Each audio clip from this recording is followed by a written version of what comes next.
alat evaluasi yang akan digunakan. Nah, eh, terkait dua materi ini, subjek dan sasaran evaluasi serta prinsip dan alat evaluasi ini saling berkesinambungan ya. Artinya nanti kita akan mengetahui subjek evaluasi itu seperti apa, objek dan sasarannya juga seperti apa, lalu alat-alat yang akan digunakan itu seperti apa, bagaimana apa prosedur dalam membuat alat evaluasi seperti apa, bahkan prosedur dalam mengumpulkan data maupun menganalisisnya ya. Kurang lebih saya walaupun kalau di RPS cukup banyak materinya, tapi ini saya sudah menyiapkan materi, mudah-mudahan nanti bisa terselesaikan dalam waktu kurang lebih 100 menit. Saya share screen terlebih dahulu ya.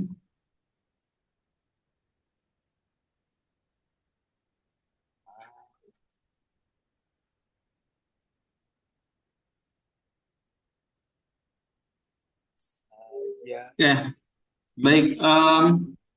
Sebelum kita masuk ke dalam materi ini, sebenarnya materi subjek dan sasaran evaluasi itu secara tidak langsung ya sudah beberapa kali disampaikan oleh Prof. Ari sendiri maupun saya sendiri. Jadi sebenarnya ini sifatnya untuk mengulas saja terkait dengan subjek dan sasaran evaluasi. Mungkin Cina Cevano ini di mute dulu ya, sudah off cam, suaranya masuk-masuk juga. kenapa? Oh iya Pak, maaf.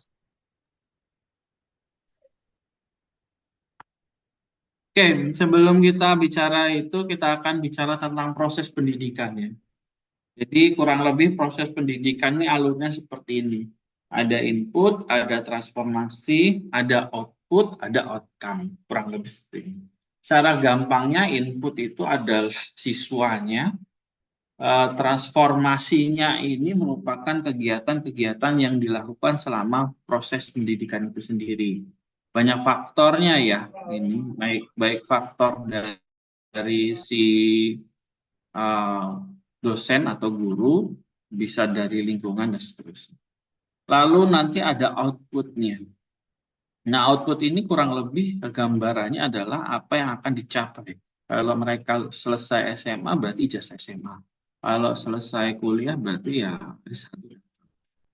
Nah, lalu ada outcome. Nah, ini yang perlu sekali ditekankan ya. Pemerintah berulang kali menyampaikan nggak cuma output saja atau selesai pada saat mereka ijazah, tapi mereka harus punya outcome. Outcome ini terkait dengan keterampilan atau hard skill yang bisa digunakan mereka setelah mereka lulus sekolah. Nah, ini proses-proses pendidikan.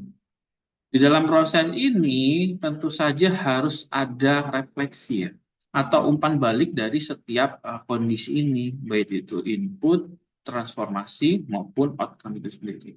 Nah, refleksi ini atau umpan balik ini untuk mengukur sebenarnya ketercapaian yang sudah ditetapkan di awal. Sama saja kalau kita berbicara di kelas ya, ada tujuan pembelajaran, ya, nanti ada kegiatan pembelajaran itu sendiri dan evaluasi. Kurang lebih sama prosesnya. Cuman kalau, ya sebentar ya.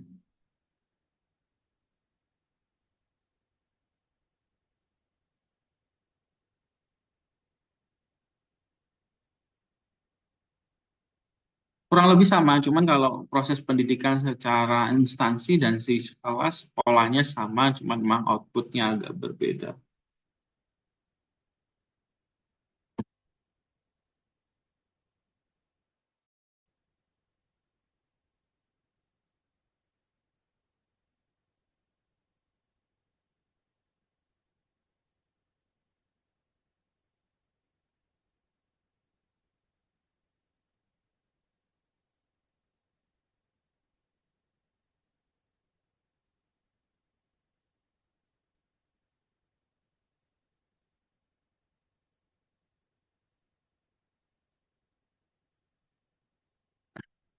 Nah, pentingnya umpan balik ini untuk mengukur ya, mengukur setiap proses apakah proses itu berjalan dengan semestinya atau tidak.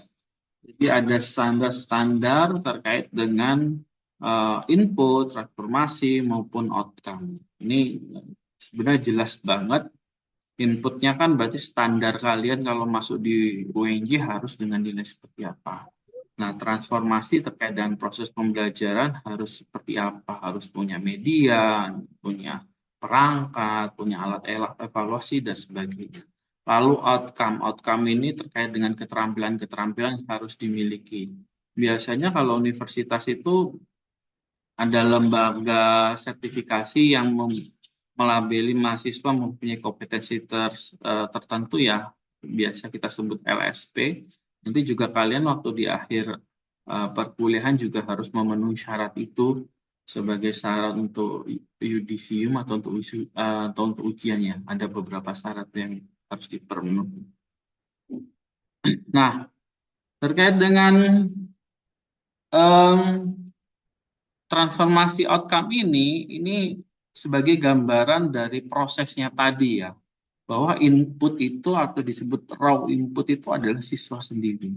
Nah, kita lihat di proses ini, proses itu ada yang sifatnya instrumental input, ada yang sifatnya environmental input ya. Kalau yang instrumental input itu berhubungan dengan seseorang yang ada di lembaga itu sendiri ya, atau di tempat itu sendiri, misalnya gurunya, misalnya materi, misalnya sarana, dan pengolahan lainnya. Kalau yang environmental itu berkaitan dengan lingkungan.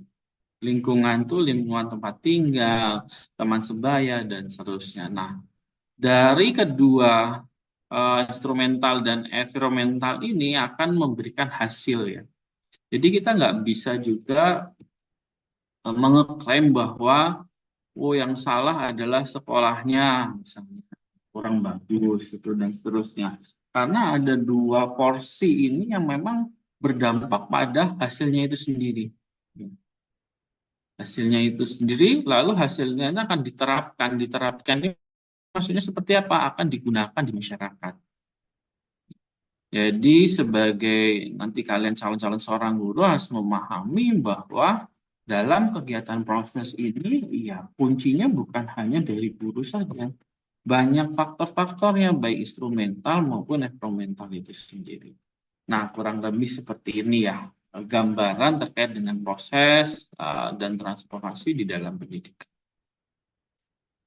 Nah, subjek dan sasaran evaluasi ada tiga tema di sini. Ada subjek evaluasi, ada objek evaluasi, dan sasaran evaluasi.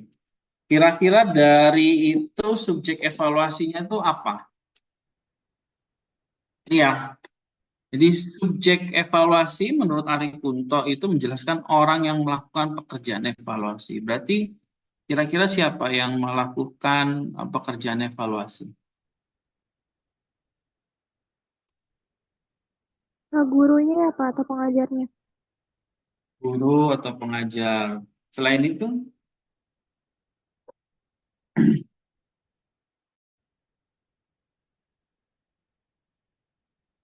apakah ada yang lain?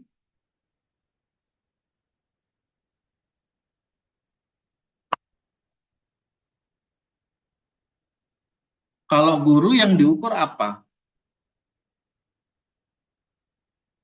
Nah, keterampilan mengajarnya. Enggak, yang itu gurunya yang diukur. Tapi kalau guru mengukur apa? Guru kan subjeknya. Guru itu mau mengukur apa gitu. Bukan keterampilan, bukan yang diukur, guru yang diukurnya, tapi guru itu mau mengukur apa dan mengukur siapa gitu. Guru mengukur semuanya Pak. Gimana?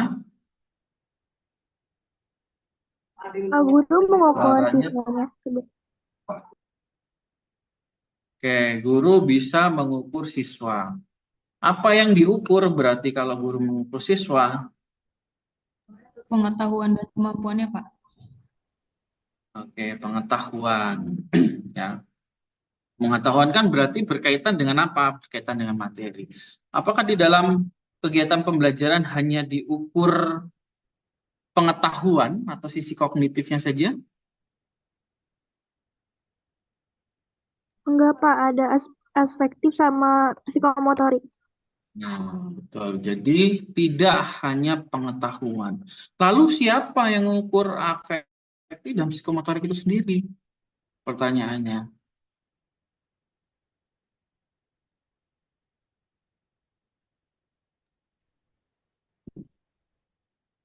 Lalu siapa yang mengukur itu?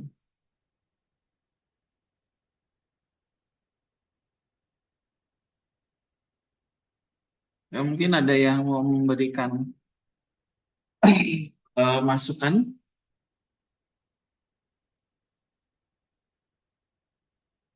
Dari pengajarnya juga bisa, Pak. Jadi dia bisa Dari- bikin angket atau instrumen lain untuk mengevaluasi itu. Oke. Jadi guru itu hanya sekedar orangnya ya.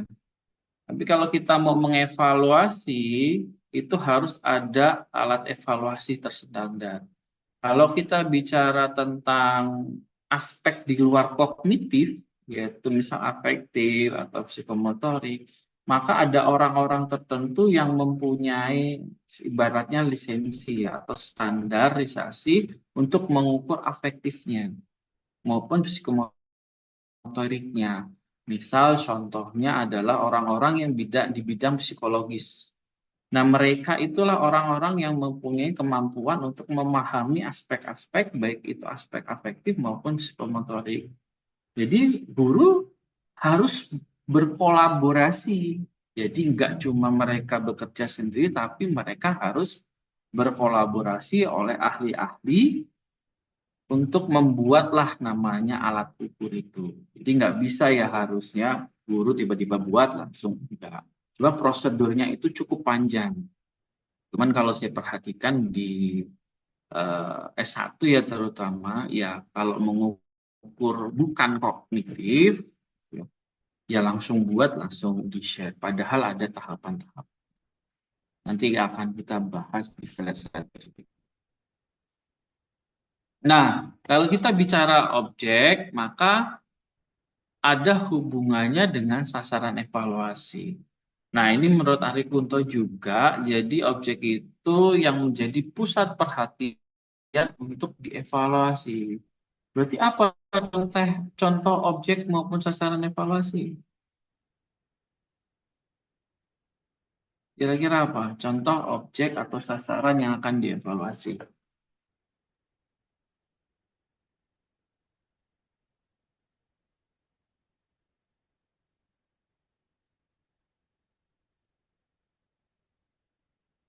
Apa contohnya?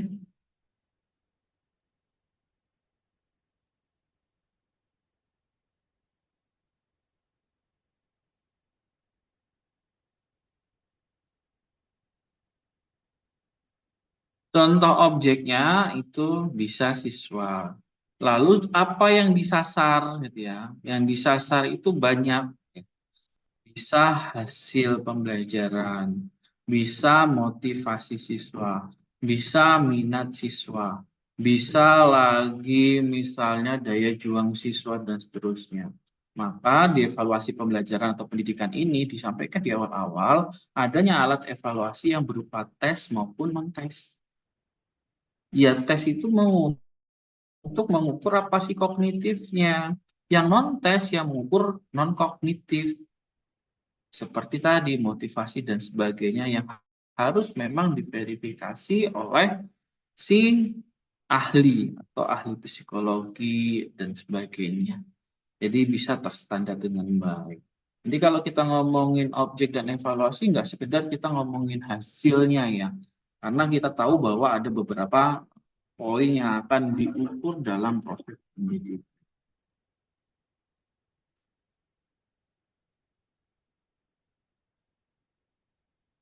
Nah, selanjutnya kita membahas terkait dengan prinsip dan alat evaluasi ya. Di dalam prinsip dan alat evaluasi itu terkenal dengan komponen 3 ini. Pembelajaran, tujuan, dan evaluasi. Komponen ini digunakan dengan metode triangulasi evaluasi ya. Jadi triangulasi itu menggabungkan unsur-unsur komponen ini menjadi satu gitu. Kurang lebih. Jadi dari pembelajaran harus dianalisis seperti apa, dari tujuan harus dianalisis seperti apa, dari evaluasi hasilnya seperti apa, lalu kembali lagi ke pembelajaran. Jadi kita perhatikan bahwa alur dalam komponen evaluasi itu selalu apa ya ini searah terbalik ya, ini ke tujuan bisa, tujuan ke evaluasi bisa, atau evaluasi ke pembelajaran bisa, dan seterusnya. Ini muter-muter dan bisa disebut dengan triangulasi evaluasi. Karena sejatinya ini satu kesatuan yang tidak terpisahkan. Di dalam misal di dalam pembelajaran harus ada namanya tujuan pembelajaran. Contoh di awal pertemuan tadi saya menyampaikan bahwa hari ini kita membahas materi ini dengan komponen-komponen ini. Nah, itu tujuan saya. Tujuan saya menyampaikan materi. Ada juga misalnya kalau di perguruan tinggi itu capaian pembelajaran. Capaian pembelajaran kalau kita bicara tentang apa tadi objek dan sasaran evaluasi, maka kita bisa membuat namanya capaian pembelajaran. Misal paling gampang mahasiswa mampu memahami objek evaluasi atau mahasiswa mampu memahami misalnya sasaran evaluasi. Itu yang paling gampang. Tetapi tentu saja kita harus menyesuaikan dengan tingkat atau jenjang pendidikannya. Kalau mahasiswa ya bukan memahami lagi, tapi tingkatannya lebih tinggi, yaitu misalnya bisa mengidentifikasi, menganalisis, menyimpulkan, memberikan contoh terkait itu semua. Sehingga kalau sudah ditetapkan tujuannya, baru evaluasinya. Secara simpel tadi, waktu saya tanya itu merupakan salah satu bentuk dari evaluasi ya. Evaluasi terkait dengan objek penelitian, kamu contohnya apa? Kan gitu saya tanyakan tadi kan. Seperti apa? Nah, itu salah satu bentuk evaluasi yang tujuannya untuk mengukur tujuan pembelajaran yang sudah saya tetapkan di awal. Sehingga proses ini, proses triangulasi evaluasi ini tidak bisa terpisahkan ya. Karena dia akan terus-menerus berputar sehingga memperoleh informasi apakah apa yang sudah ditetapkan itu sudah sesuai atau belum, hasilnya bagaimana dan seterusnya. Nah, untuk sasaran dalam proses pembelajaran ini ya, ini ada beberapa, sebentar ya.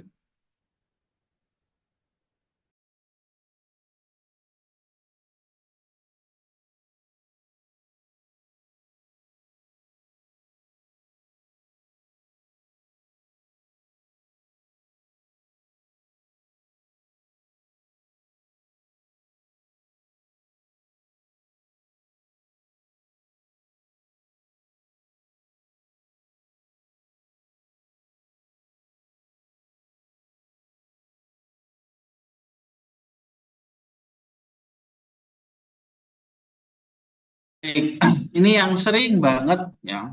Ada banyak sasaran proses pembelajaran ya, nanti kurang lebih yang saya tampilkan ada 6. Tapi yang mau saya sampaikan di sini yang pertama banget ini berkaitan dengan Bloom ya, atau yang biasa kita dengan taksonomi Bloom. Di dalam bukunya Taxonomy Bloom of Educational Objective, Bloom itu membagi ke 3 ranah. Saya yakin kalian sudah tahu ya, yaitu kognitif, afektif, dan psikomotorik. Nah, ini yang menjadi pedoman untuk kegiatan pembelajaran di kita ya, kurang lebih seperti ini. Dan banyak juga para ahli mensepakati dalam proses pembelajaran itu ada 3 ranah. Ini yang akan menjadi tolak ukur ya. Selanjutnya ada juga baik terkait dengan Gardner ya,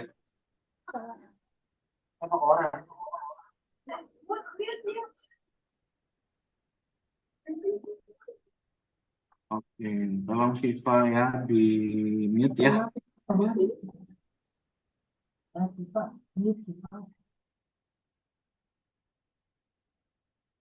Baik, di Gakna ini ada 5 kategori apa utama ya. Jadi terkait dengan informasi verbalnya itu terkait kemampuan dan memahami informasi, ada keterampilan intelektual, ada strategi kognitif, ada sikap dan ada keterampilan motorik. Jadi ada banyak pendapat ya, banyak pendapat yang bisa kita gunakan dalam pengukuran atau proses sasaran proses pembelajaran. Ini juga bagus juga apabila nanti kalian menyusun skripsi tinggal memilih mau menggunakan pendapatnya siapa.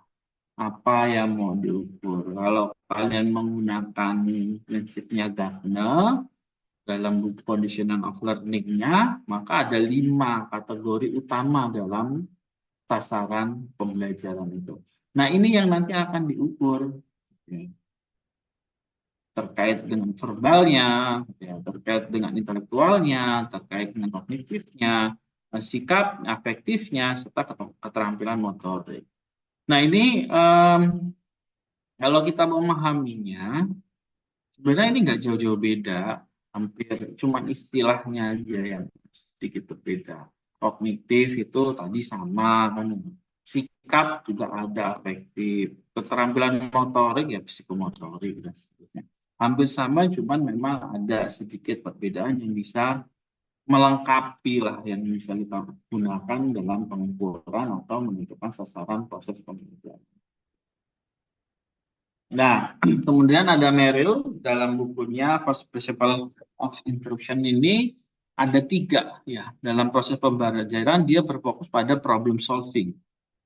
Ya kalau problem solving maka sudah kita ketahui bahwa itu terkait dengan pemecahan masalah. Ya kalau untuk terkait pemecahan masalah kita juga harus menyajikan atau menggunakan metode-metode yang berhubungan dengan problem solving. Nah selanjutnya ada aktivitas praktisi atau praktik ya.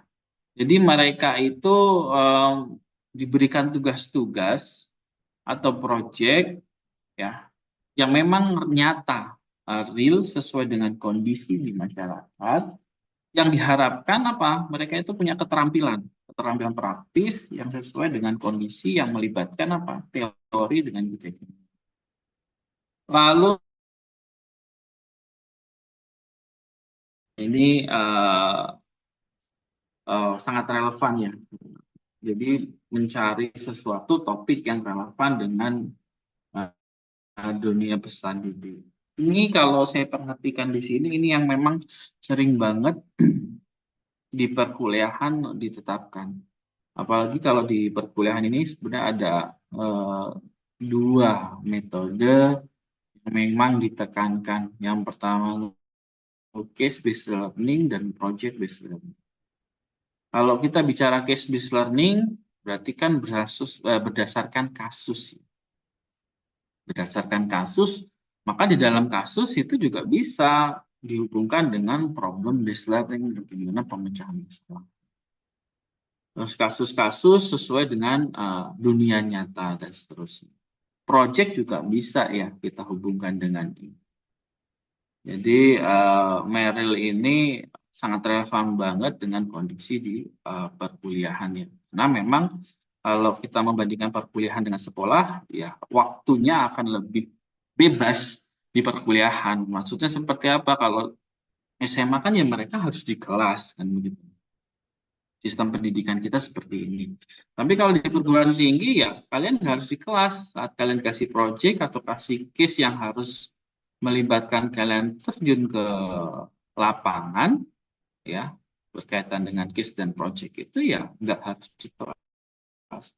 Maka ini prinsip dari Merrill ini bagus banget atau sesuai dengan kondisi di lingkungan universitas.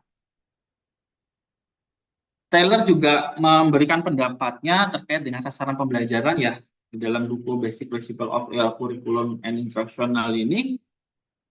Yang diukur dalam ini adalah perubahan perilaku. Perubahan perilaku dalam pengetahuan, keterampilan, dan sikap. Lagi-lagi ini hampir sama dengan di taksonomi belum tadi. Dari pengetahuan ada kognitif ya. Terus dari keterampilan ada psikomotorik. Lalu dari sikap ada afektif. Jadi sama, cuma istilahnya saja yang. Kemudian yang kedua ada tujuan yang jelas. Jadi kalau yang tujuannya jelas, yang saya sampaikan di awal tadi adanya tujuan yang spesifik. Seperti apa? Seperti mahasiswa mampu mengidentifikasi atau mampu memberikan contoh terkait dengan subjek evaluasi. Itu tujuan yang spesifik. Terus alat ukurnya apa? Ya alat ukurnya itu misalnya contohnya seperti apa. Cuman kalau di sini lebih kepada kebutuhan peserta didik dan di masyarakatnya. Wah, seperti apa begitu ya. Di alat ukurnya tidak berbicara tentang materi saja, namun dihubungkan dengan masyarakat sekitar. Nah, ini pandangan dari Taylor terkait dengan sasaran proses pembelajaran.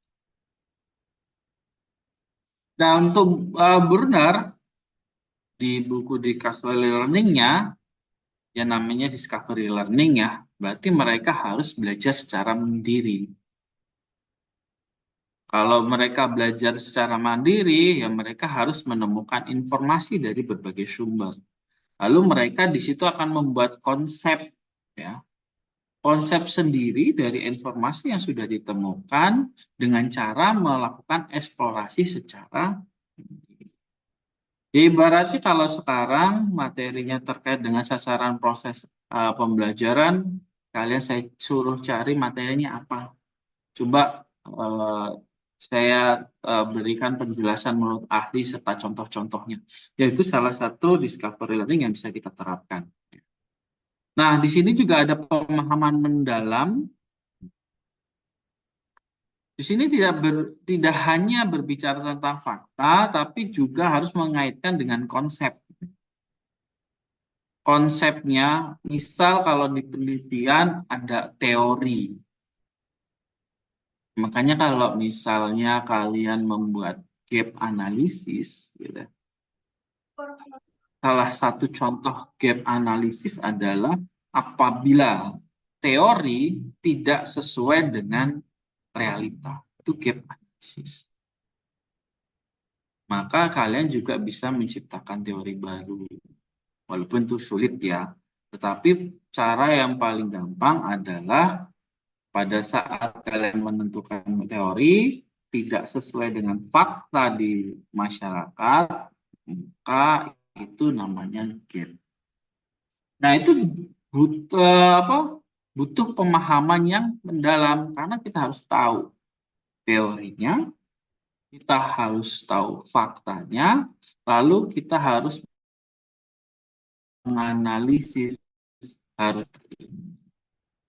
Contoh, misal teori penawaran. Ya, gampangnya mungkin kan kalian sudah di mata kuliah PIE.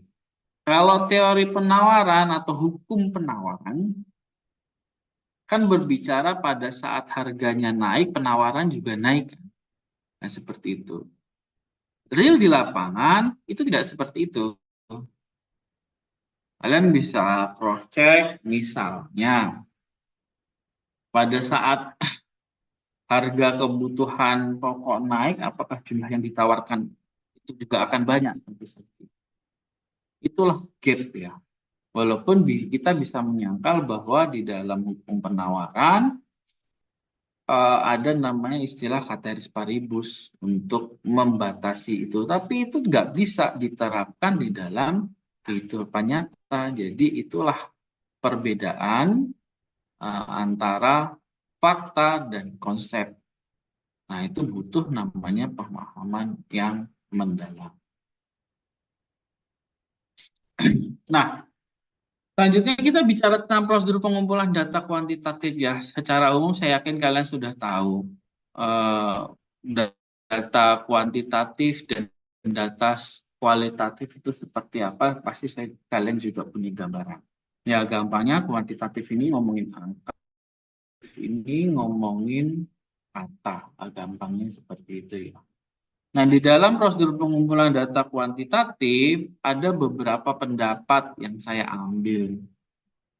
Jadi kalian juga bisa pakai ini pada saat kalian menulis skripsi atau apapun, bahwa kalian berpedoman